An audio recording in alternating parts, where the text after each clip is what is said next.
كتعاني ليا من الاصفرار ديال الاسنان، كتعاني ليا من التسبغات، من الالم ديال الاسنان، ما عرفتيش شي وصفه طبيعيه، ما خليتي ما جربتي، بدون منفعه بدون جدوى، شريتي منتوجات للتبييض وغير خسرتي ولا غير نفقتي فيهم فليساتك في الخوى الخاوي.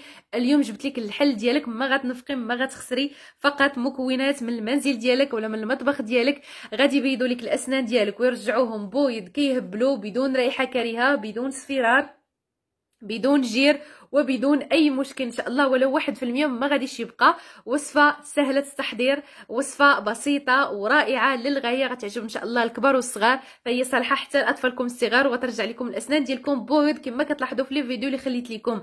يعني اسنان تيهبلوا بالنقاوه وتيهبلوا يعني بحال مشيتي عملتي الهوليود سمايل. هوليود سمايل اكيد عارفين المبالغ ديالها كثيره، يعني كتبيضهم واحد البياض اللي هو ناصع كالثلج ان شاء الله، بمكونات بسيطه ورخيصه. وكما جيتو برعتكم بهاد لاله مولاتي الوصفه، نبيكم كاملين تهجموا لي على هذا الفيديو وتبرعوني بلي لايك كما كنجيو كنبرعكم بابسط ما يكون وباسهل ما يكون وبارخص كذلك ما يكون. فنبيكم حتى نتوما تبرعوني بلي لايك ديالكم، هبطوا لتحت البنات فجروا لي هذا الفيديو باللايكات، اشتركوا في القناه، فعلوا زر الجرس لكي تتوصلوا بكل ما هو جديد، خليوا لنا التعليقات، خليوا لنا الاقتراحات، خليوا لنا الاستفسارات، خليوا لنا شنو باغيين تشوفوا في الفيديوهات المقبله ولا الفيديوهات الماجيه، شنو المواضيع اللي تبغوني نتكلم فيها، اي سوجي اي موضوع حبيتوني نهضر عليه ولا نتكلم عليه، ما عليا الا تلبيه الطلب ديالكم، جيكم باي حاجه. المهم نتوما قولوا لنا شنو باغيين وحنا ما علينا الا التنفيذ ان شاء الله. وعلى بركه الله غادي نمشيو باش نتعرفوا على مكونات الوصفه، ولكن قبل نرحب بكم ونقول لكم ما تنساوش تشتركوا، ودائما راه تنزلوا دي فيديو في المستوى الحمد لله، كناخذوا بعين الاعتبار البساطه،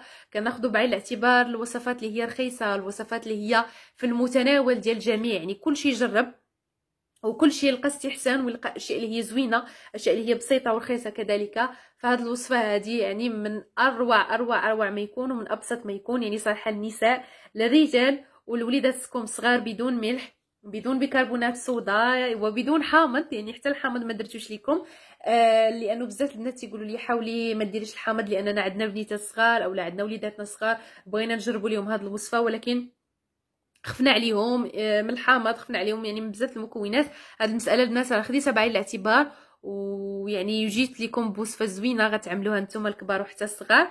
وكما قلنا حتى التسوس كتعالجوا، يعني الحمد لله بزاف البنات كيعانوا واحد المعاناه اللي هي شاده وكبيره بزاف بخصوص التسوس. يعني التسوس وما ادراك ما التسوس، يعني التسوس شي حاجه اللي هي يعني كتخرب الاسنان، يعني ما نعاودش لكم البنات، كتخسر لكم السنات ديالكم. المهم نتمنى هذا الفيديو يعجبكم، نتمنى ان هذا الفيديو يكون خفيف ظريف على قلوبكم كذلك. وعلى بركه الله غادي نمشيو باش نتعرفوا على مكونات الوصفه، طريقه التحضير والاستخدام والاستعمال. اول حاجه البنات عندنا النافع. هنا البنات عندي شويه النافع اللي كنكون هنايا طحناه مزيان، طحنا شي 3 طحنات تقريبا، يعني كميه النافع مطحون مزيان. تحتاجي معايا كميه ديال الحبه السوداء ولا حبه البركه اللي هي مطحونه على حقه وطريقه. غادي تحتاجي معايا معجون الاسنان، هنا البنات خديته بالنعناع، ممكن تاخديه باي نكهه بغيتي.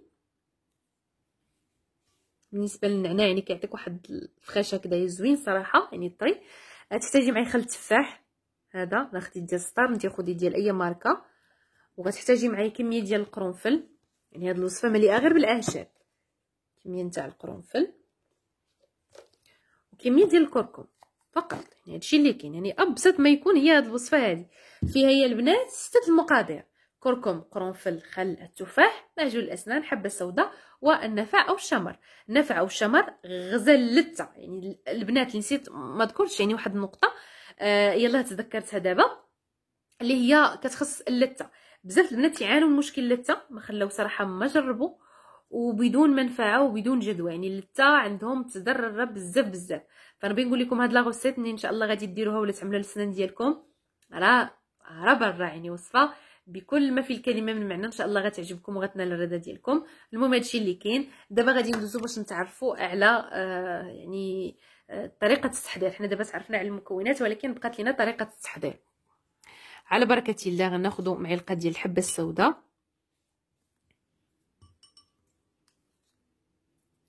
معلقه ديال الشمر او كما قلنا النافع، معلقه ديال الكركم،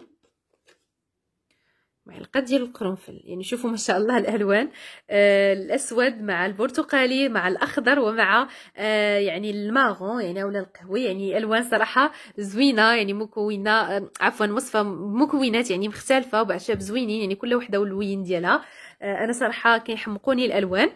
المهم دابا البنات غنضيفوا كميه، نخلطوهم بعدا، عاد من بعد نضيف لهم كميه ديال الخل ديال التفاح.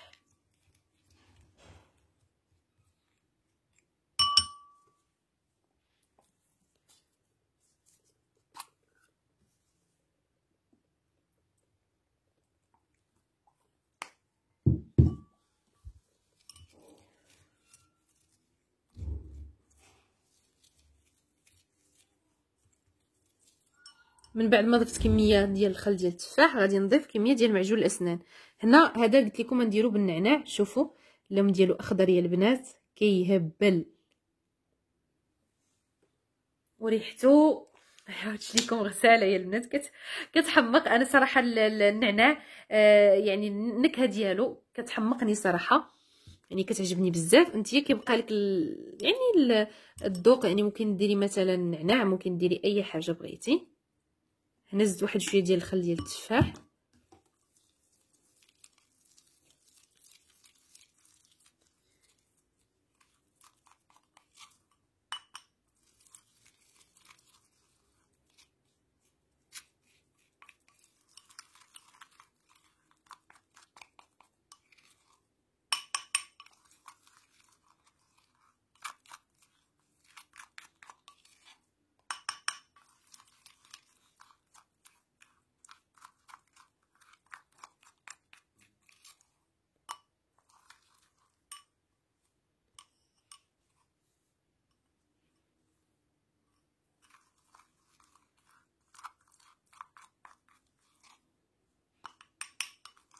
هانتوما البنات هي الوصفه وجدات. دابا كتاخدي معايا يعني غير فرشاه ديال الاسنان، يعني كتاخدي فرشاه ديال الاسنان اللي هي مختصه للوصفات الطبيعيه، ماشي الفرشاه اللي كتخليها يعني تحكي بها الاسنان ديالكم بشكل يومي. نتمنى البنات تكونوا فاهمين هذه النقطه هذه، راه ديما كنبارطاجيها معكم، يعني في جميع الوصفات اللي كنهضر لكم فيهم على تبييض الاسنان او علاج الاصفرار وعلاج التصبغات، يعني كنذكر هذه النقطه هذه. هانتوما البنات يعني هذه في لون وهذه في لون، هذه على سبيل المثال غنخلوها للوصفه الطبيعيه، يعني كتاخدي كميه وكتبداي تحكي بها السنان ديالك تقريبا واحد المده ديال يعني ما بين دقيقه حتى ل 10 دقائق او 5 دقائق كتحكي بها الاسنان ديالك. وحاولوا البنات توصلوها لجميع البلايص اللي فيهم المشاكل. شوفوا داخليا ديال الاسنان راه كاينين بعض البنات قالوا لي في الخاص وحتى في لي كومونتير هنا في يوتيوب قالوا لي راه الاسنان ديالنا مني قلتي لينا على التسوس داخليا لقيناه فعلا، يعني وما انتبهناش ليه، يعني هذه سنين واعوام حنا كنحكوا الاسنان ديالنا وما انتبهناش ليه. يعني انتبهوا البنات هذه النقطه هذه، الا عندكم تسوس باليوا به قبل ما يتكاثر، لانه كما كنقولوا الا عندك سنه فيها وحده تسوس كتعادي السنه الاخرى، والسنه الاخرى كتعادي السنه الاخرى، بالتالي الاسنان ديالكم كاملين داخليا كيولي فيهم تسوس. واخا برا يعني خارجيا ما كيبانش لكم تسوس، ولكن ان فوا تشوفوا يعني واحد النظره داخليا على الاسنان ديالكم كيبان لكم كله عامر تسوس، حتى الفوق يعني الفوق والتحت. انتبهوا لهاد المساله هذه، حنا فعلا ما كنتبهوش ليها بزاف، ولكن ردوا بالكم منها. انا قلتها لكم، يعني انا نصحتكم البنات، يعني نصيحه اخويه من ام الام، صديقه لصديقه، وغزاله للغزاله كذلك.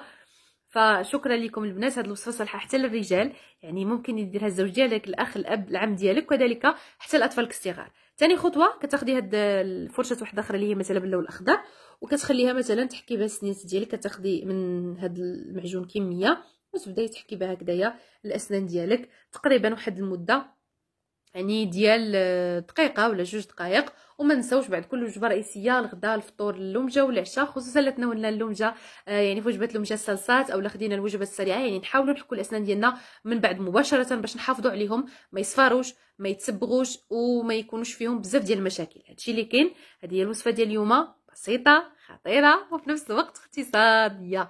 يعني اهم حاجه هو البساطه، يعني المكونات فاش كنلاحظوهم الحمد لله بساط ورخاص، واهم حاجه انه في متناول الجميع. يعني كنزيدوا نفرحوا، كنزيدوا نتشجعوا اكثر باش ان شاء الله نزيدوا نخدموا اكثر وكثر. فبليز غزالاتي ما تنسونيش من اللايكات، راه يوميا الجديد، يوميا الميزات، يوميا وصفات خطيرين يا البنات. وصفات كنحاولوا ننوعوا، ماشي غير الاسنان ديما الاسنان ديما الاسنان، وانما مره الوجه، مره الجسم، مره الاسنان، مره يعني كنحاولوا ننوعوا ماكسيموم ديالنا باش هكذا يكون واحد الذوق زوين، ونحاولوا يعني نلبيو الطلبيات ديال بزاف الغزالات. يعني ما شاء الله راه كاينين بزاف ديال الغزالات اللي كيتابعوني وكيبقاو شي حاجه زوينه، شي حاجه افيكاس، شي حاجه في نفس الوقت اللي هي انا شخصيا مجرباها، ماشي غير نجي نشاركها شفويا، لانه الوصفات الشفويه راهم كتار كتار كتار كتار ومتعددين، ولكن التطبيق ديالهم هو الحاجه الاساسيه والضروريه. فاش كيكون التطبيق الحمد لله دائما الوصفه كتكون زوينه وممتازه. والبنات اللي يقدروا يسولوني على اين ماركه معجون الاسنان نديرو، واش بالشرط بالنعناع؟ لا ماشي بالشرط بالنعناع، النعناع او اي نكهه واحده اخرى انت اللي كتحكمي فيها.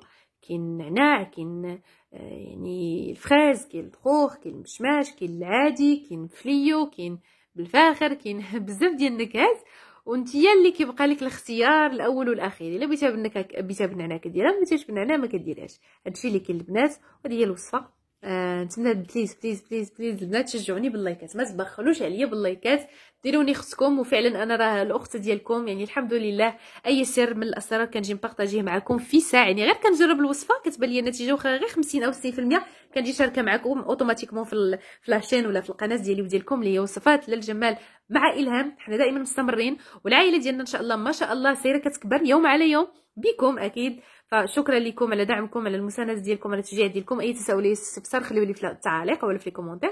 وساليكم كبيره وتحيه كبيره لكم، نتلاقى معكم في فيديوهات مجيه، الى اللقاء.